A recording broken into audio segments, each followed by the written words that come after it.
আসসালামু আলাইকুম। প্রিয় ভিউয়ার্স, সবাই কেমন আছেন? আমি আলহামদুলিল্লাহ ভালো আছি। ভিউয়ার্স, আপনাদেরকে বলছি আজকে আলোচনা করব সলাতের গুরুত্ব। তার আগে আপনাদের সবাইকে বলছি, প্রথমে আল্লাহ তাআলার কাছে শুকরিয়া আদায় করি, প্রশংসা করি। আমাদের সোনার বাংলাদেশ, লাল সবুজের বাংলাদেশ, বাংলাদেশের দৃশ্য কত সুন্দর। প্লিজ সবাইকে বলবো, ভিডিওতে যে কথাগুলো হবে অবশ্যই গুরুত্বপূর্ণ কথা, মনোযোগ সহকারে শুনবেন এবং ভিডিওটা সম্পূর্ণ নিজের চোখে দেখবেন। কত সুন্দর সোনার ফসল, লাল সবুজের বাংলাদেশ, আল্লাহ সুবহানাল্লাহু তাআলার নিয়ামত।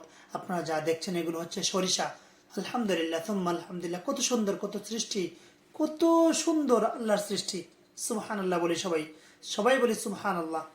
ভিউয়ার্স, আমাদের মূল আলোচনা সেটা হলো আমরা সলাতের গুরুত্ব নিয়ে আজকে আলোচনা করব। আমাদের সলাতের অনেক অনেক গুরুত্ব।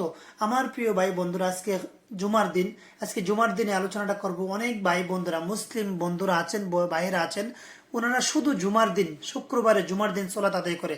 আমি আপনাদের কাছে একটা প্রশ্ন করি, আপনি একটু বলেন তো, আপনি যে এই যে 5 ওয়াক্ত সলাত ফরজ যেখানে, আর ওই জায়গায় শুধু আপনি সপ্তাহে একদিন, শুধু প্রতি ওয়াক্তে 5 ওয়াক্তের মধ্যে 1 ওয়াক্তও না, শুধু আপনি সপ্তাহে একদিন জুমার দিন সলাত আদায় করছেন।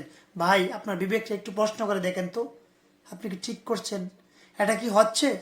তার চাইতে আরেকটু সহজ করে আপনাদেরকে প্রশ্ন করিবে, এবং আপনি আপনার বিবেকটাকে প্রশ্ন করবেন যে যেখানে আমাদের কন্টিনিউ কমপক্ষে 3 বার খাবার খেতে হয়। অন্যান্য দেশে হয়তো বিভিন্ন রকম হলে হতেও পারে, তবে আমাদের বাংলাদেশে মোটামুটি একটা সিদ্ধান্ত যে 3 বেলা খাবার খেতে হয়। আমি আপনার এই বাইকে বা আপনাকে ভাই, এবং আপনার অন্য একজন বাইকে, অথবা আপনিই আপনাকে প্রশ্ন করে দেখেন তো, 3 বেলা খাবারের জায়গায় যদি শুধু আপনি একবার খাবার খান, আপনার দেহ শরীর সুস্থ থাকবে? আপনার স্বাস্থ্য ঠিক থাকবে? কখনো থাকবে না।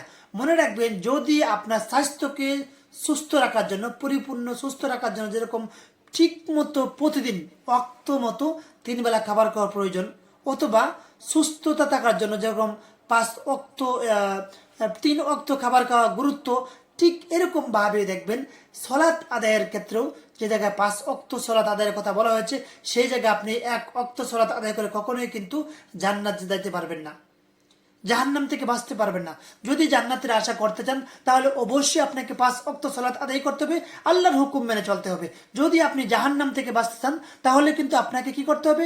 অবশ্যই অবশ্যই 5 ওয়াক্ত সালাত আদায় করতে হবে জাহান্নাম থেকে বাঁচতে চাইলে। এবং যারা আদায় করছেন তাদেরকেও বলবো, প্রতিদিন প্রতিনিয়ত অবশ্যই সলাতের হক আদায় করে করে সলাত আদায় করবেন।